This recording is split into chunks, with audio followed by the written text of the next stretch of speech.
গত পরশু সকালে যখন বাসা থেকে বের হই তখন এই ভিডিওটা করা। চারিপাশে হিউজ পরিমাণে কুয়াশা ছিল। কুয়াশায় চারদিকে আপনার এত পরিমাণে ছিল যে দূরের কোনো কিছু খালি চোখে দেখা সম্ভব ছিল না, এই পরিমাণ কুয়াশা ছিল। আর এইটা হলো আমার বাসা থেকে বেরোনোর পরেই যে রাস্তাটা, এটা মেন রোডে ওঠার বা পাকা রোডে ওঠার একটা রাস্তা। আর এই পাশটা হলো পেঁয়াজের ক্ষেত। আর এই হলো সূর্যের অবস্থা, কী পরিমাণে কুয়াশাটা পড়ছে যে সূর্যটাও ঠিক মতো দেখা যায় না। তো চিন্তা করলাম যে একটু কুয়াশার মধ্য দিয়ে যাচ্ছি, তো একটু ভিডিও করি। তো তখন এই ভিডিওটা করা আর কি। এটা হলো পেঁয়াজ ক্ষেত, আমার হারুন ভাইয়ের পেঁয়াজ ক্ষেতের এটা।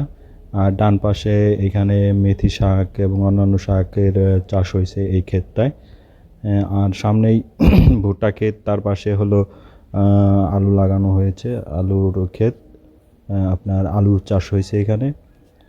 তো ইদানিং শীত একটু বেশি, সেই সাথে কুয়াশাও একটু একটু আছে। শহরের দিকে অবশ্য এই কুয়াশাগুলো তেমন একটা কুয়াশা দেখা যায় না শহরের মধ্যে। শহরের মধ্যে নাই বললেই চলে, কিন্তু গ্রামের দিকে অনেক পরিমাণ কুয়াশা হয়। আমি যখন এই ভিডিওটা করি তখন প্রায় 9টা 10-এর মতো বাজে, সকাল 9টা 10, তখনই এই অবস্থা। আর কিন্তু আমি যখন শহরে চলে আসি তখন দেখা যায় যে কোনো রকম কুয়াশাই থাকে না। কুয়াশার পরিমাণ শহরে অনেক অনেক কম, গ্রামের দিকে কুয়াশার পরিমাণ অনেক বেশি। আর শীতের সকাল যেহেতু, লোকজনের আনাগোনাও খুব কম, সীমিত পরিমাণে। এই আপনার কুয়াশা থাকলে দেখা যায় যে একটা জিনিস হয়, সেটা হলো কি শীত একটু কম থাকে। আর কুয়াশা কম থাকলে, আকাশ পরিষ্কার পরিষ্কার থাকলে দেখা যায় যে শীতের পরিমাণটা একটু বেশি থাকে। এই কুয়াশার কারণে অনেক সময় শীতটা একটু কমে যায় আর কি।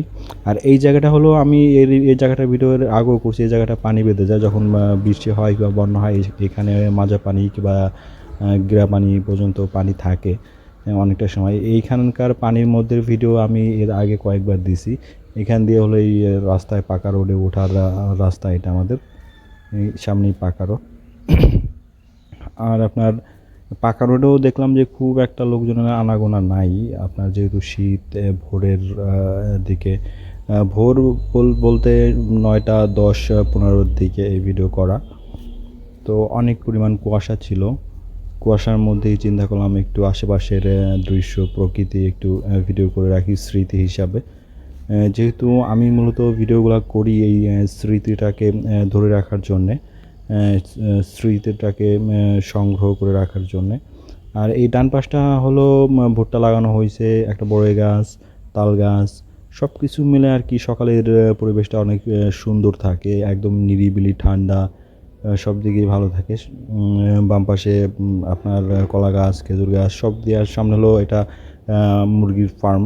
সোহান ভাইয়ের মুরগির ফার্ম ছিল, এটা ভাড়া দিছে অবশ্য, এখন অন্য লোক ওটা ভাড়া নিয়ে করে।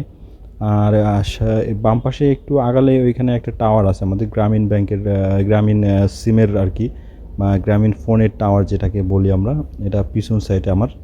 এটা এই রাস্তাটা একদম এইদিকে হাফেজডাঙ্গি চলে গেছে মাদ্রাসার দিকে। আর এইটা হলো ফাঁকা জায়গা, আর এই সামনে ওইটা হলো আপনার টাওয়ার। এই সব কিছু মিলে আমার যা মনে হয়, সকালে প্রকৃতি অনেক অনেক অনেক সুন্দর থাকে, পরিবেশ